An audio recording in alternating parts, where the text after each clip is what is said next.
Hello, this is Daniel Raymond, the voice behind Ray's Guide. Trading in 3.19 has become so much more interesting and much more profitable. Hand in hand with mining, the landscape has changed, with each planet and its moons having a particular mix of metals and minerals, and thus some very profitable trade routes being opened up, not simply between a planet with its moons, but also between a planet and other planets.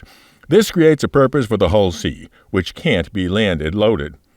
But listening to some other content creators, particularly Eradicator, talk about long routes using barrel, I thought, yes, but with a short run, you can do more runs per hour.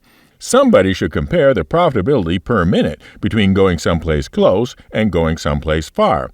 And of course, by somebody, obviously I meant me.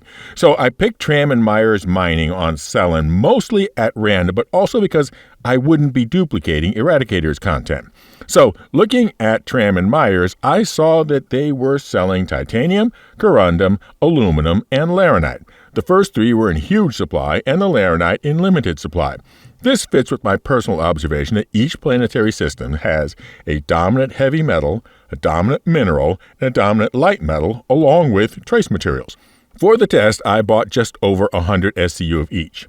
Now, I deliberately did not try to speedrun this.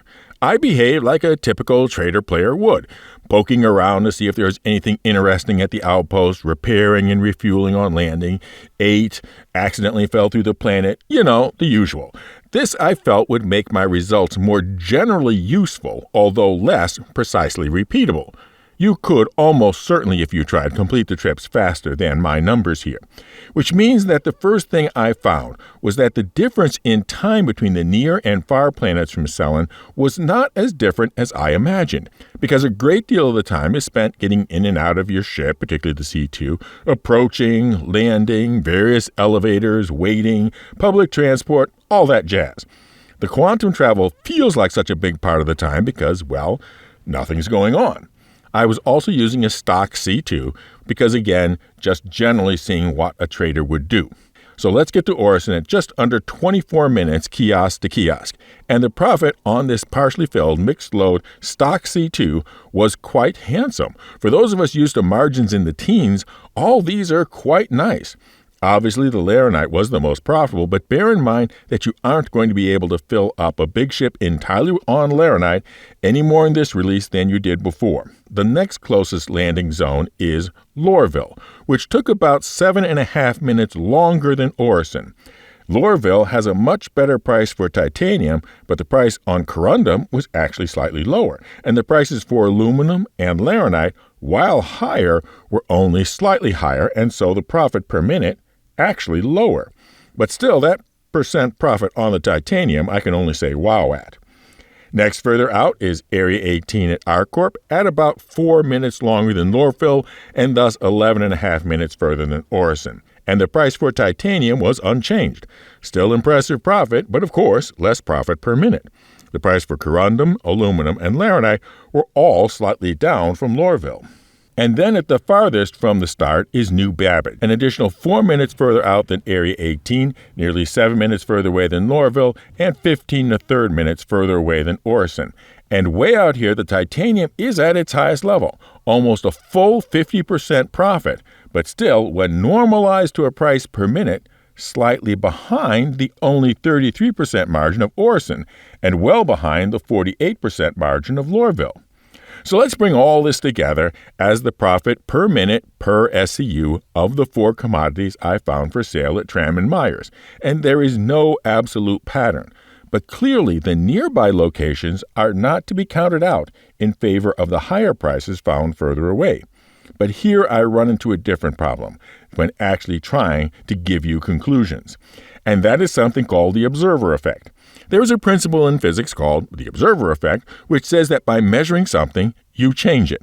But even worse than the observer effect is the YouTube effect, because you create a YouTube video saying do this or do that, particularly if you combine it with a clickbait thumbnail, and some people are going to do this or that. You know that, and I know that, and I know that you know that. And I knew you'd know I'd know you knew. But I didn't. I only knew that you'd know that I knew. Did you know that? Of course. And thus, these big earn money fast videos tend to self-invalidate the very recommendations that they make. Ugh. It's a chloroform deploying portable enticement snare. Aw, dang! If for no other reason than by forcing CIG to nerf the values.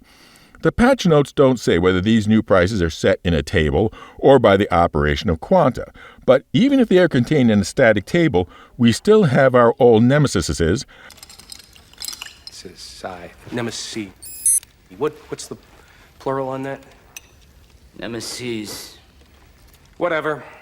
Of overwhelming the supply at the source or the demand at the destination. So sure, you might be able to earn more by doing more trips, but if you wind up waiting for the supply or demand to regenerate so you can fill your ship up again, that changes the cost per minute and makes you think that once you finally get the ship, to get the most out of it, even if it means further away. And then there is the thing that we all know is waiting in the shadows, and that is the cargo loading timers and the manual loading of cargo. Those will rework the profit per minute economics entirely because it will take just as long to load up your ship if you're traveling a short distance as if you're going loading it up for a long distance. So really the only firm thing I can say is don't count out the short destinations in your planning. Moreover, and this is something I've been saying for some time, we need better in-game tools for seeing real-time buy and sell prices as well as supply and demand across the map. Because all I've done in this one video is look at one set of commodities available at one outpost. Websites like Galog and SC Trading Tools have been trying to provide real-time price information, but it is a Herculean task, and the more dynamic the economy becomes, the less achievable it will be without tools in-engine. I've been hoping that whatever they are doing with the reworked star map, that it has features for helping us do this, but there hasn't been much on the details of that project.